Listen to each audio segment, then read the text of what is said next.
Bonjour, bonjour Hugues, bonjour à tous, bienvenue.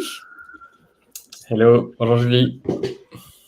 Alors aujourd'hui, on se retrouve pour un webinaire donc, avec Hugues qui est CPO de Théodo et il avait envie de nous parler des biais cognitifs parce qu'il avait observé que dans certains de ses produits, ça avait pu poser problème le fait de ne pas en tenir compte ou de ne pas connaître leur existence simplement.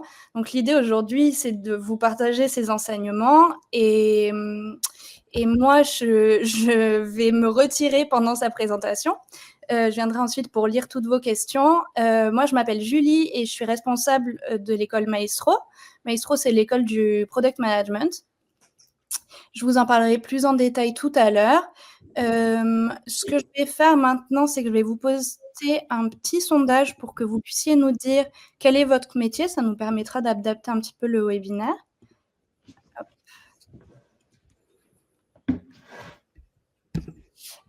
Vous le voyez, il y a une section de chat où vous pouvez interagir avec ce que dit Hugues. Et vous pouvez aussi poser vos questions dans la partie Q&A. Les questions, on les prendra à la fin. Et vous pouvez voter pour les questions des autres aussi pour qu'elles remontent. Et du coup, on les prendra en premier. Voilà, je pense que j'ai tout dit. Je vais laisser la parole à Hugues. Merci beaucoup Julie, hyper heureux d'être là pour cet échange ce midi. On va parler de product management et de biais. C'est un sujet important pour le Discovery, puisque le Discovery, c'est capturer les bonnes informations pour prendre les bonnes décisions. Et je vais vous raconter différentes histoires qui m'ont appris pas mal de choses là-dessus.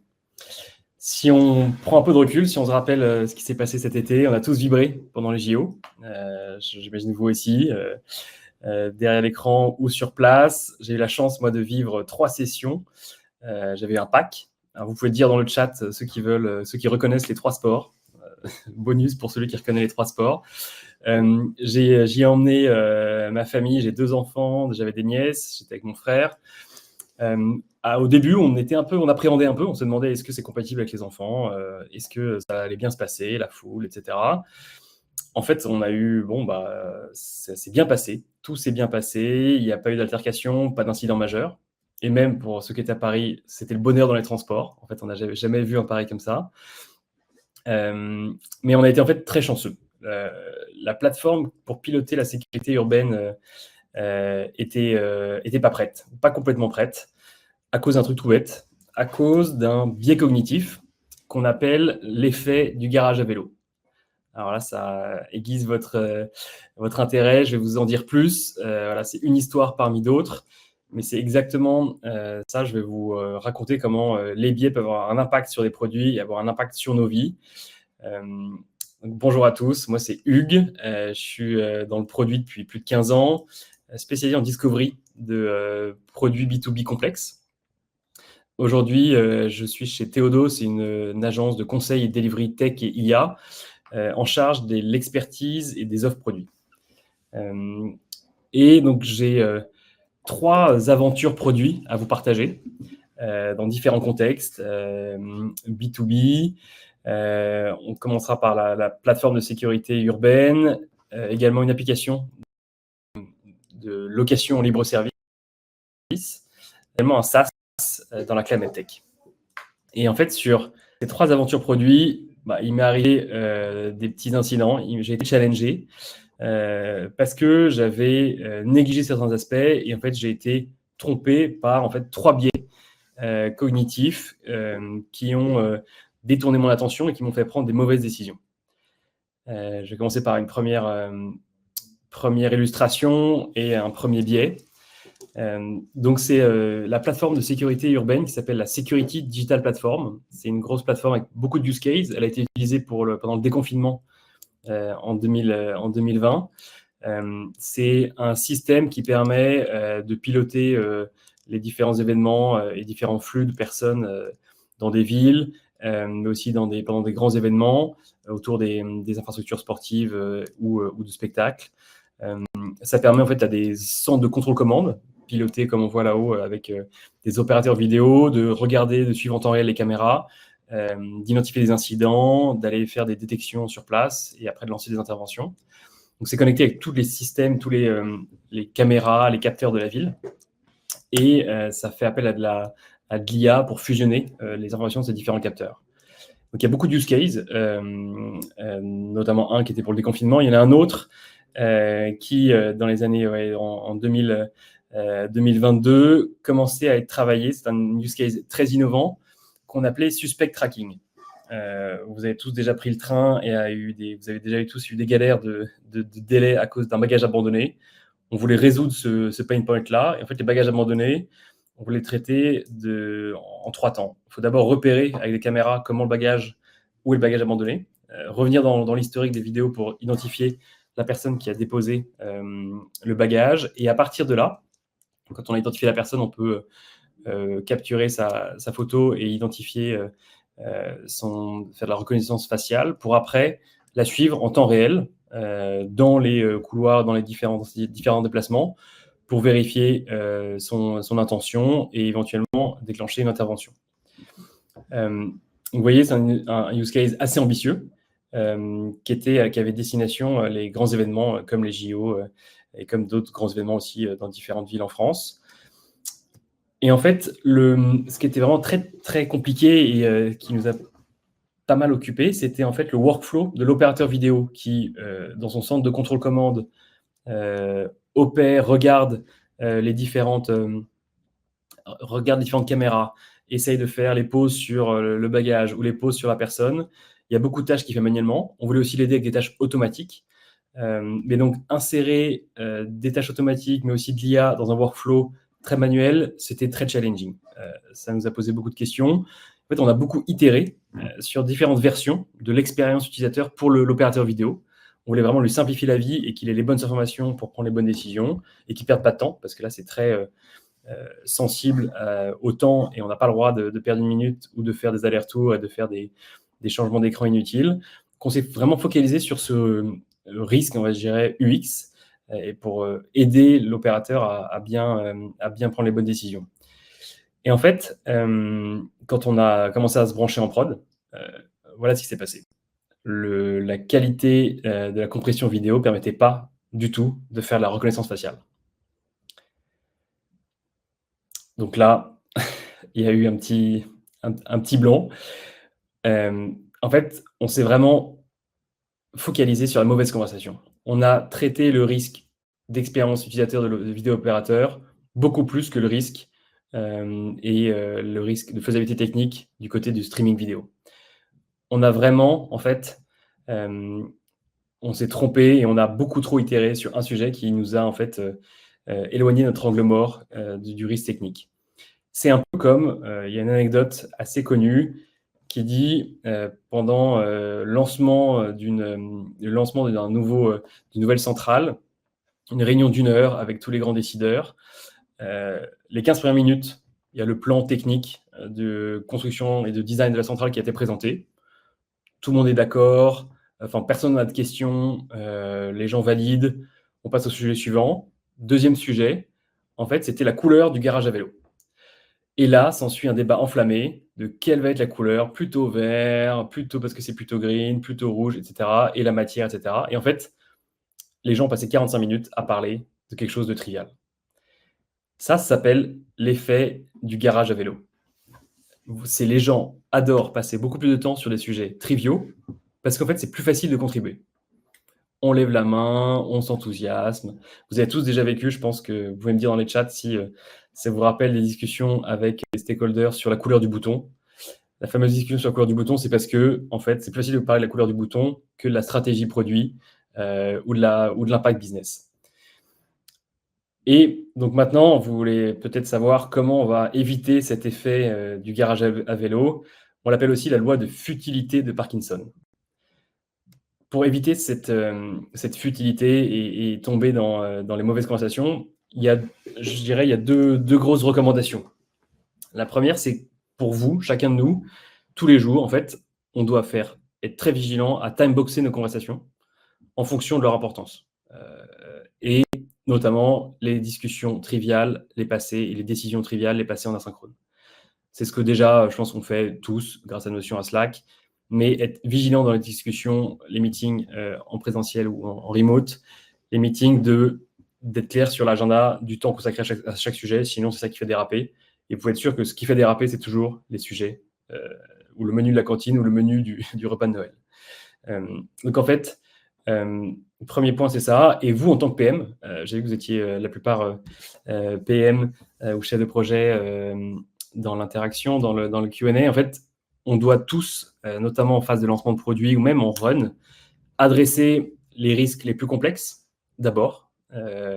Et pour ce faire, comme on a souvent des angles morts, on est une équipe, nous, a été faiblement équipée en compétences sur l'analyse vidéo et la fiabilité technique du streaming. En fait, il faut avoir un réseau d'experts pour venir compenser les angles morts et les knowledge gaps, comme on dit, de l'équipe.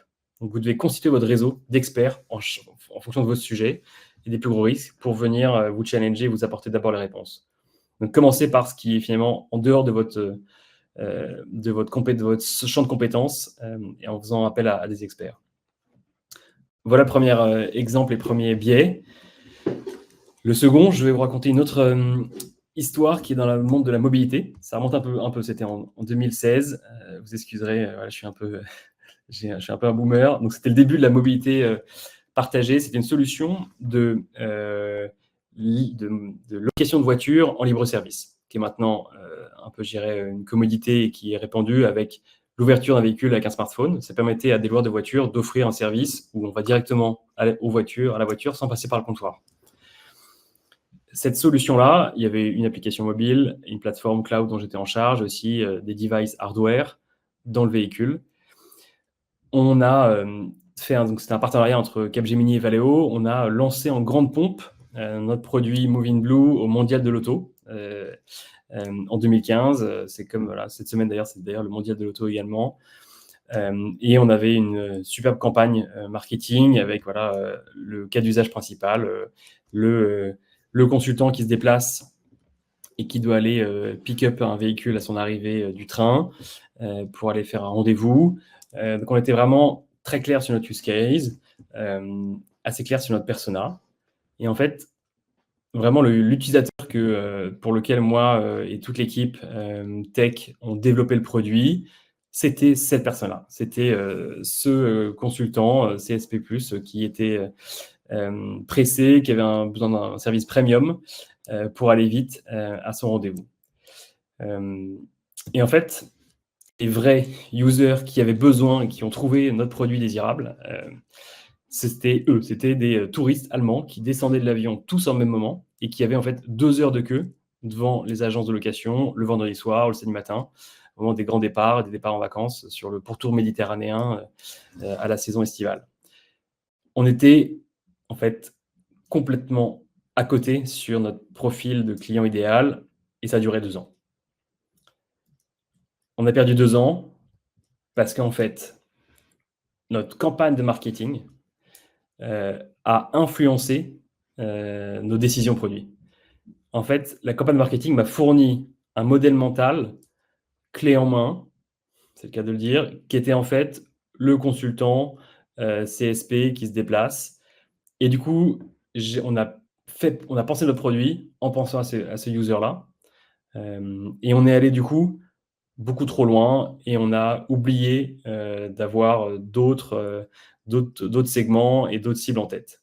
D'ailleurs, pour le fun fact, l'acteur qui jouait la campagne de vidéo qui a été tournée à Reims, dans un train entre Paris et Reims, en fait, c'était un acteur qui était un ancien consultant lui-même. Et nous-mêmes, on était des anciens consultants. Donc, on était dans la totale reproduction et on était totalement biaisés. En fait, ce biais-là s'appelle le biais de disponibilité. Les gens ont tendance, se reposent sur les informations qui viennent le plus rapidement en tête quand ils doivent prendre une décision. Donc, ce n'est pas ce qui est sur le terrain, ce n'est pas ce que la littérature dit ou ce que les études disent, c'est ce que je pense que je sais. Et c'est ça qui nous a fait nous tromper. On pensait que ça allait correspondre à notre campagne marketing. C'était ça la chose, c'était ça le raccourci le plus facile qu'on a fait dans notre tête. Et du coup, on s'est trompé. Alors, pour vous évitiez de faire la même erreur que moi, deux tips. Le premier, en fait, il faut diversifier nos sources d'information. Il faut combattre un peu les idées reçues, nos idées fausses, en allant sur le terrain pour les confronter. On voit c'est d'autant plus vrai en politique, c'est d'autant plus vrai quand on est dans un cercle où on est uniquement dans les mêmes circuits d'information. C'est un peu le défi, le risque du côté de la campagne américaine. Et en fait, vous, en tant que product manager, vous avez un enjeu qui est, quand vous pensez à votre persona, à votre client idéal, éviter à tout prix les choses qui sont stéréotypées. Notamment, je déteste tous les profils de persona où on voit des photos Instagram, encore pire, des photos d'IA. Je dirais c'est vraiment encore pire le red flag, parce que en fait, ça vous emmène dans une direction qui est loin de la réalité, pas réaliste. Et d'ailleurs, le hack ultime, c'est en fait, prenez des profils LinkedIn existants, vous avez la matière, c'est infini, pour vraiment identifier les vraies personnes et ne pas être dans juste ce qui est facile ou ce que le marketing vous dit et ne pas se laisser dicter ces choses-là. Troisième histoire. Maintenant, très récemment, en 2022, et depuis 2022, Théodo accompagne AXA Climate. AXA Climate, c'est la branche climat d'AXA qui aide des entreprises à s'adapter au changement climatique. Et il y a différents use cases. En 2022, on avait la question qui était, est-ce que les fonds d'investissement qui prennent des décisions d'acquérir des entreprises n'ont pas un enjeu de savoir, en fait, quand ils achètent des entreprises, si, par exemple, les sites de production sont en Thaïlande, quel est le niveau de risque par rapport à des inondations à court terme ou à de très fortes chaleurs dans des zones exposées avec l'augmentation de degrés de température mondiale. Donc, c'était une question de est-ce qu'il y a un potentiel à faire un produit qui aiderait les fonds d'investissement à prendre ces décisions-là. Donc, on a interrogé beaucoup d'experts ESG, de responsables ESG dans les fonds d'investissement que vous voyez là, avec qui on a d'abord fait un discovery très structuré mais rapide. On les a ensuite mis dans une communauté de bêta-testeurs avec qui on a pu co-concevoir notre produit. Et à la fin de notre itération avec notre premier MVP, on a eu des très bons feedbacks. Les bêta-testeurs nous ont dit ça répond à notre besoin, enfin, on a un vrai problème, votre produit répond à notre besoin. On s'est dit, on était assez confiants, on a voulu lancer et on a lancé notre produit. On a lancé notre produit en septembre 2022 pour aider les fonds d'investissement, notamment, là, vous voyez, avoir des infos sur les risques climatiques, les risques de transition, les risques de biodiversité, en fonction des différents points géographiques dans le monde où ils avaient des empreintes industrielles ou commerciales. Et on a assez rapidement signé plusieurs clients, plusieurs grands fonds d'investissement qui étaient assez excités, assez intéressés par ce produit-là, par ce SaaS. Mais il s'est passé un truc assez étrange. On n'a eu aucun de nos bêta-testeurs qui a acheté le SaaS. Donc là, ça nous a un petit peu secoué, remis en question. Qu'est-ce qui s'est passé? En fait, nos bêta-testeurs étaient enthousiastes parce qu'ils étaient juste habitués à notre produit. Ils avaient été exposés régulièrement pendant plusieurs semaines de co-design, toutes les semaines, à des tests, à des maquettes, à des versions de produits incrémentales. Ils étaient habitués et du coup, ils avaient un bon feedback, ils étaient devenus familiers et ils avaient un avis positif pour notre produit. Tu ne voulais pas du tout dire s'ils étaient vraiment intéressés ou vraiment prêts à payer. Et en fait, ça, c'est ce qu'on appelle l'effet de simple exposition. Les gens développent une préférence pour des choses avec lesquelles on est familier, avec lesquelles on a été exposé de manière très simple, pas forcément même intentionnelle. Plus on voit des choses, plus on les aime. Ça peut être valable dans les relations amoureuses, mais en fait, c'est surtout valable en fait, dans la pub. La pub, c'est la seule raison qui explique pourquoi Coca-Cola ou McDo investissent des millions dans la pub. On connaît les marques, mais comme on les voit de manière répétée, on les aime. Et quand on les aime, on pensera à elles quand il s'agira d'avoir soif ou d'avoir faim. Et vous voyez, ce biais de simple exposition, ça peut avoir un vrai impact fort sur les feedbacks qu'on reçoit des utilisateurs et encore plus des bêta-testeurs. Donc, pour éviter le biais de simple exposition, je vous invite à faire deux choses. La première, c'est qu'il faut être très vigilant à tous les stimuli externes qu'on reçoit au quotidien, dans les news, dans les notifs, dans les pubs Instagram, les posts LinkedIn, en fait, qui sont en fait autant de facteurs qui nous influencent et qui peuvent dévier nos jugements en pensant que tout le monde pense comme nous, tout le monde pense que l'IA, c'est facile, ou ça va sauver le monde, ou tout le monde pense que la RSE, tout le monde est intéressé, et en fait, il y a des gens des investisseurs qui n'étaient pas forcément intéressés par ça. Faut être vigilant à cet effet de simple exposition. Et notamment aussi, vous en tant que PM, quand vous lancez des produits ou avec vos users ou vos bêta-testeurs, cherchez vraiment des avis contradictoires pour ne dépasser le simple feedback, un peu le mom test ou l'avis positif que vous donnent quelques bêta-testeurs engagés et convaincus. Il faut vraiment aller chercher proactivement des feedbacks différents, variés, et chercher la contradiction. C'est uniquement en cherchant ça que vous allez pouvoir aussi, et des gens qui n'ont pas été exposés à votre produit, qui n'ont pas été exposés à des stimuli forts. Pareil, comme les investisseurs voient beaucoup de choses sur l'IA, aujourd'hui, tous les investisseurs ont été d'accord pour investir fortement en 2023, début 2024, sur l'IA, juste par le biais de simple exposition.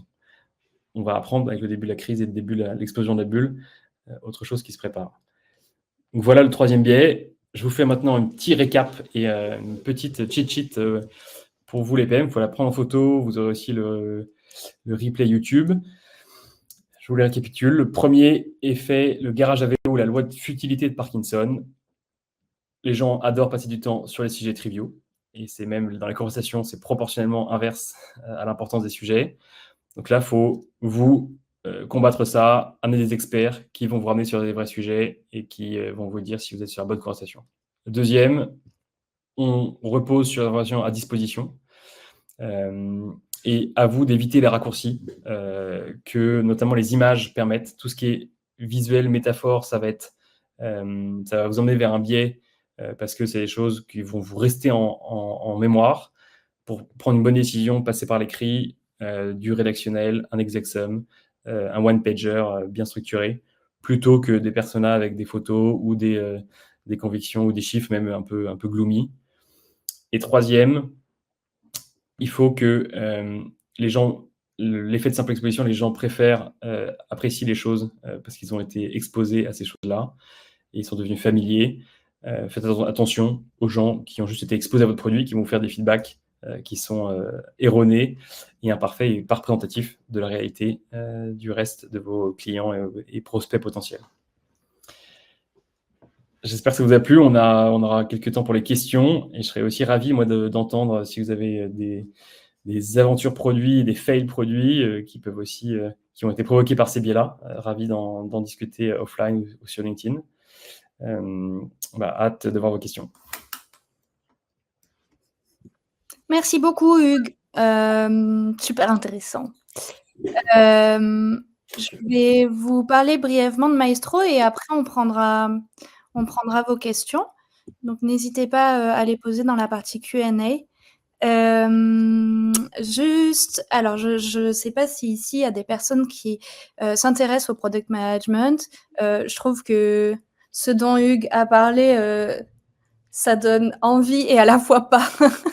Parce que ça veut dire qu'à la fois, faut être hyper...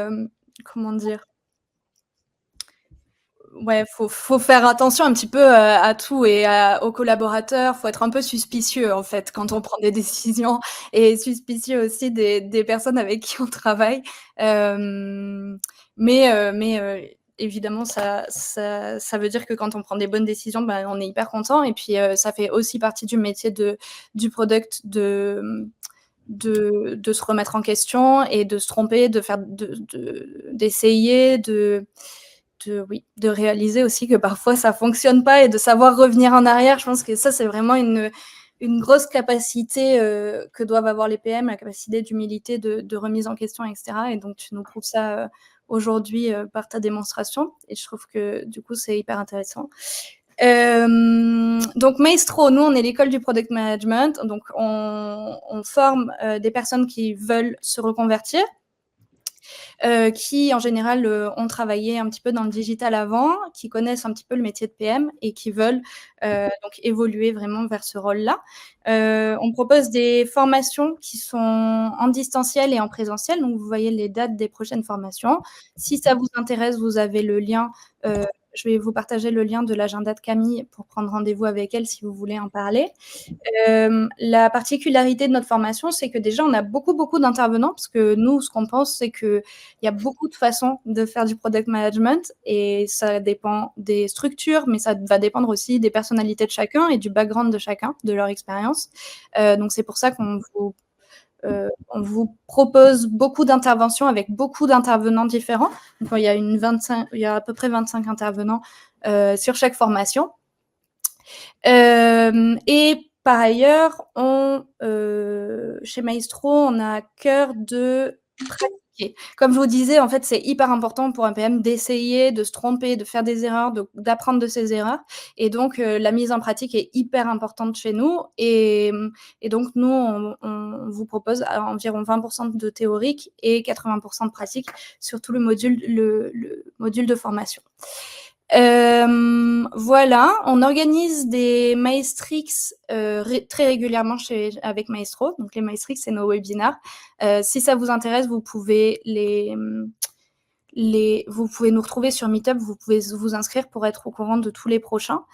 Et aussi sur LinkedIn, évidemment. Je vous partage des petits sondages aussi pour savoir si vous avez le projet de vous former au product management. Et je vais commencer à prendre vos questions.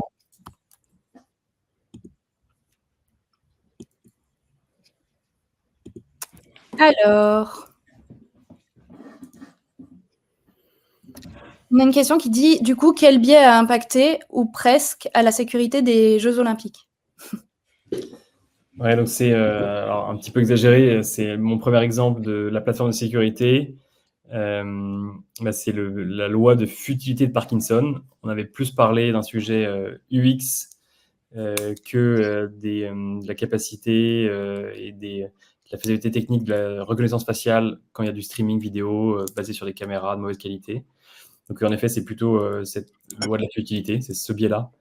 Alors c'était pas la plateforme qui a été utilisée pour les JO, petit disclaimer, mais on avait vraiment échoué sur ce premier produit, premier use case, pour cette raison-là. Est-ce que toi, tu as l'impression que c'est anecdotique d'être confronté à des biais cognitifs ou pas du tout? Alors, parce que là, tu nous présentes trois cas concrets dans lesquels tu les as rencontrés, mais est-ce que tu as l'impression que c'est vraiment toujours présent dans ton quotidien? C'est toujours présent. J'ai même pas dit le principal biais, celui qu'on connaît tous. Enfin, je pense que c'est presque rentré dans le langage courant product, mais pas toujours. C'est le biais de confirmation. C'est dès qu'on fait un discovery, c'est-à-dire qu'on a une intuition, il y a une idée qu'on veut tester. Et en fait, moi, je combats contre les discoveries qui sont juste des vastes études pour valider l'idée que le boss a eue ou que le PM a. Et en fait, il va souvent revenir avec la décision, ah oui, ok, c'est go, il faut y aller. Par contre, c'est plutôt ce format-là ou ce type de produit ou cette maquette-là. Là, on est toujours on veut confirmer en fait son produit, son hypothèse, et pas du tout valider. Et on n'est pas capable, on a peur d'infirmer ces hypothèses. Et moi, ce que je regarde dans les discoveries qu'on fait, c'est plutôt la part d'hypothèses qu'on infirme. Je congratule et je monitore la succès des discoveries sur c'est quoi le niveau d'hypothèse que tu as tué et que tu as infirmé. C'est ça qui prouve que tu as vraiment divergé, que tu es allé loin et que tu t'es challengé. Si c'est juste pour me ramener, pour me dire oui, tu avais raison, il y a peu de chance. En fait, il n'y a aucune chance que tu aies raison a priori. Ouais. Comme on sait qu'on ne sait pas. Donc, on est souvent, quand même, comme on est très dans tes solutions, on est souvent en train de tester et de valider nos hypothèses et on veut les confirmer. Donc, attention, donc c'est de discovery, ça n'est qu'un biais de confirmation. Et il y a peu de gens ou peu de leaders produits qui savent détecter ces biais-là. Donc, il faut être hyper vigilant. Est-ce que tu as des ressources à partager, des livres que tu aurais lus ou des podcasts ou...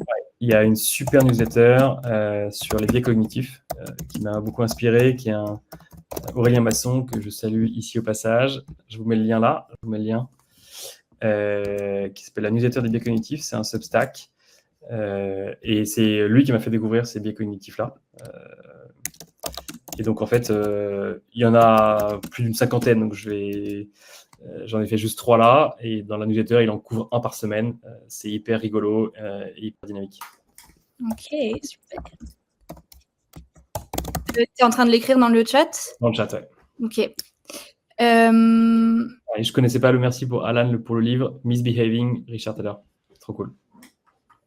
Comment tu fais pour t'assurer que tes hypothèses sont pas biaisées? À quelle fréquence tu te fais challenger pour t'en assurer? Ah, pardon, refais-le.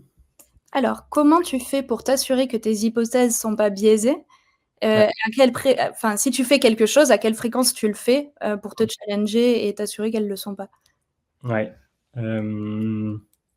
C'est super bonne question. Pour ça moi, je recommande, et c'est ce qu'on propose, de faire des discoveries à 2. Il faut être 2 et il faut que ça frotte. Il faut être 2 assez différents. Souvent, il y en a un qui est un peu divergent, l'autre un peu convergent. Et du coup, c'est la seule manière déjà d'apporter de la diversité pour que on réduise le biais. Et à quelle fréquence tu te fais challenger pour t'assurer? En fait, nous, on est en sprint de delivery d'une semaine. En fait, on fait des sprints de discovery d'une semaine. Il faut se dire, en une semaine, j'ai des hypothèses, je veux apprendre des choses, j'expérimente. Ça peut être via des go-and-see sur place, en observation, des interviews, ou des tests. Et en fait, il faut qu'à la fin de la semaine, j'ai appris et je puisse, alors, ce sera jamais parfait, mais relire mes hypothèses et les faire avancer, les confirmer, les infirmer, les faire évoluer.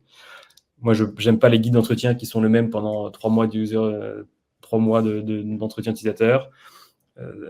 Et ce qu'on veut, c'est plutôt, moi, ce que je détecte, c'est la vitesse d'apprentissage d'un PM et comment il arrive dans sa tête à corriger des idées fausses pour être plus proche de la réalité. Donc, en fait, on n'a que des idées fausses, il faut juste apprendre à les corriger vite.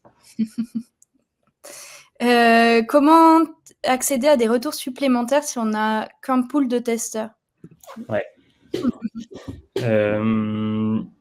Il faut toujours varier du qualitatif et du quantitatif, déjà, pour qu'on ait en quanti, on peut aller plus représentatif de votre cible, moins précis, et du coup, je pense qu'il faut penser au quantitatif. Peut-être ce qui a manqué dans le troisième exemple, au lieu de notre comité de bêta-testeurs, on n'avait pas créé, on n'avait pas fait de gros typeform, on avait eu assez peu de retours, donc avoir du quantitatif. Il y a aussi, gérer, c'est ça en fait. Parce que si on s'arrête au pool de testeurs, c'est le biais qu'on a mentionné, et faites aussi plutôt les gens qui n'utilisent pas du tout votre produit ou les gens qui sont loin, qui sont à l'opposé ou qui sont déjà outillés avec un autre produit. Il faut chercher ceux qui ont déjà des alternatives. Souvent, on est trop un peu sur du greenfield, on pense que les gens n'ont rien et donc notre produit, et on va naturellement avoir plutôt des bêta-testeurs qui n'ont pas d'autres solutions. Alors qu'en vrai, la vraie vie, les gens ont déjà des alternatives. Donc, trouver les gens qui ont des alternatives qui peuvent être papier, Excel, mail ou SaaS. Mais du coup, il faut trouver ça. Donc, à vous, c'est vraiment un travail de réflexion qui aurait le moins besoin de mon outil, je vais vérifier, mais aussi qui aurait le besoin. En fait, en faisant ça, on réfléchit avec un facteur 10, qui aurait aussi le besoin de mon outil d'un facteur 10 par rapport aux autres. En cherchant ceux qui sont le plus loin de son produit, ça va nous ramener à, sinon, c'est quoi nos early adopters qui ont besoin beaucoup plus fort du produit. Ruben qui demande, tu dirais que ces apprentissages sont à toi seulement ou tu as eu l'opportunité de faire réfléchir les organisations en question? Ouais, super intéressant. Et c'est vrai que c'est d'abord ma prise de recul à moi. Oui, certaines datent de 2015, d'autres de 2020. Là, de 2022, c'est dur de faire ça à chaud. Mais j'essaie moi maintenant d'accélérer mon cycle. Vous avez vu, là, les premiers, c'était 2015 et il faut que je réduise à 6 mois d'apprentissage, de prise de recul. Et du coup, souvent, quand je le fais, 3-4 ans après, c'est trop tard pour aller voir l'organisation. Mais certains, j'ai fait venir des anciens PM qui étaient avec moi sur les premiers produits, qui ont déjà assisté à ce talk-là ou à ces Rex-là. J'ai bien fait les feedbacks, ils m'avaient remercié. Mais en effet, il faut que j'accélère le cycle pour que je retourne voir ou je sois même en capacité en temps réel avec l'organisation de faire réfléchir. Mais c'est le cas, là peut-être avec Axel Clément, on a d'autres discoveries en ce moment et on va aussi pas mal s'appuyer là-dessus. Hier matin, on a lancé un kick-off sur un nouveau discovery. On a ça en compte, on prend ça en compte et on va être vigilant pour la suite, quoi. Ok. Et j'imagine que tu es en contact avec beaucoup de PM. Est-ce que tu as l'impression qu'ils sont pour la plupart qui sont informés là-dessus, ou de façon générale, tu as l'impression que c'est pas trop le cas? Bah, c'est vrai que je sais pas ce qui fait que les gens, qu'est-ce qui manque pour que les gens soient plus au courant de ça. En fait, ça amène, c'est rendre l'analyse très psychologique et de relecture et de compréhension de son cerveau. Non, je pense qu'on est assez peu éduqué parce que pour moi, j'ai deux hypothèses. On est souvent dans le monde un peu rationnel, PM, on a fait des études et on a plutôt fait des sciences dures et pas des sciences molles, sciences humaines. Là, en fait, on est purement dans les sciences humaines. Et moi, je m'entoure beaucoup de sociologues, de psychologues, de philosophes pour avoir complété et pallier le fait qu'on soit complètement passé, qu'on ait fait que du rationnel et cognitif. Donc peut-être c'est nos études. Et même après, aujourd'hui, en fait, souvent les biais, ça arrange des décideurs ou ça arrange parce que c'est plus rapide pour prendre des décisions et c'est plus rassurant, c'est plus prédictif. On peut dire, on a cette telle idée. Et comme la vulnérabilité dans le monde produit aux US, les entrepreneurs, ils l'ont, mais dans le monde corporate, dès qu'il y a des problèmes corporate, c'est plus dur de dire j'avais une idée, en fait, elle est fausse, j'avais une idée de projet, de produit, il faut le tuer. Souvent, quand on tue le produit, on tue la personne qui a porté le produit. Donc, en fait, on ne sait pas faire ce geste-là. Donc, c'est une autre discussion qui est vulnérabilité, capacité à en fait, itérer, stopper, quoi. Pas juste pivoter, en fait, stopper les initiatives. Ok, merci beaucoup. Est-ce qu'il y a d'autres questions? Oui, pour quelqu'un qui cherche à renforcer ses connaissances produits, toi, en tant que PM expérimenté, quelles sont les 2-3 ressources que tu recommanderais de ne pas rater? Excellent. Je dirais, ça va dire de citer les deux ressources ou mais en fait, c'est déjà plutôt préférer les articles Medium que les posts LinkedIn. Faut dépasser les 300 caractères pour avoir quelque chose de plus profond. Donc, allez voir sur Medium, il y a des très bons articles, notamment US. Je dirais Product Coalition, c'est un super recueil de ressources sur Medium. Après, c'est les livres. Les livres plutôt d'entrepreneurs qui ont lancé des produits. Donc, en fait, il y a les livres de framework, de méthode, bien, mais je préfère moi les aventures de vrais entrepreneurs qui ont lancé des produits à succès. Je pense à Build de Tony Fadell, qui a été pour moi un peu une épiphanie, qui dit que c'est le fondateur, celui qui a créé l'iPhone, l'iPod, et qui a aussi participé à l'iPhone, qui raconte en fait tout le cheminement, comment on trouve la bonne idée, le bon produit, et c'est pas écouter les feedbacks utilisateurs, par exemple l'iPod ou l'iPhone. Ou Creativity, c'est ceux qui ont créé qui ont créé Pixar. Donc c'est deux super livres qu'on a lus en book club. Et moi, ma reco, en fait, c'est là, je vais vous donner des ressources un peu figées, mais en fait, c'est toutes les semaines. Nous, on a des book clubs avec les PM de Théodo. On lit des livres, on lit un chapitre par semaine, on en parle. Et en parlant, ça nous fait mûrir, on réfléchit, on prend du recul. Et c'est comme ça qu'on prend du recul et qu'on se forme sur ce type de sujet. Donc, on a fait les biais cognitifs. J'ai vu la question sur la marmite. Moi, je tombais dedans il y a 1 an, je pense. Avant, je racontais mes fails de ces 3 produits-là. En fait, je me suis rendu compte que mes fails étaient liés à ces 3 biais. Et donc, c'est cette newsletter-là qui m'a fait, moi, l'épiphanie. Mais c'est à vous de vous documenter, de creuser différents sujets. Et de networker entre vous. Donc, si vous voulez aussi networker ou avoir des gens qui échanger, je peux vous donner des noms. Et sinon, n'hésitez pas à me pinguer, on peut rester en contact. Avec plaisir. Super. Je pense qu'il n'y a plus d'autres questions pour l'instant. Ah si. Ah non. Merci beaucoup, Hugues. C'était vraiment passionnant. C'est trop chouette de parler de ces sujets-là. Ça change vraiment parce que, comme tu le disais, effectivement, c'est beaucoup plus... en général, on est sur des thématiques beaucoup plus rationnelles, et alors qu'elles sont... En fait, ces sciences-là, elles sont tout aussi importantes. Merci 1000 fois. À très vite. À bientôt. Et merci à tous. Puis à bientôt aussi. On peut rester en contact avec mes infos là. Voilà, n'hésitez pas si vous voulez m'ajouter, et avec plaisir pour continuer la conversation. À très bientôt à tous. Bonne journée. Au revoir. Bye bye.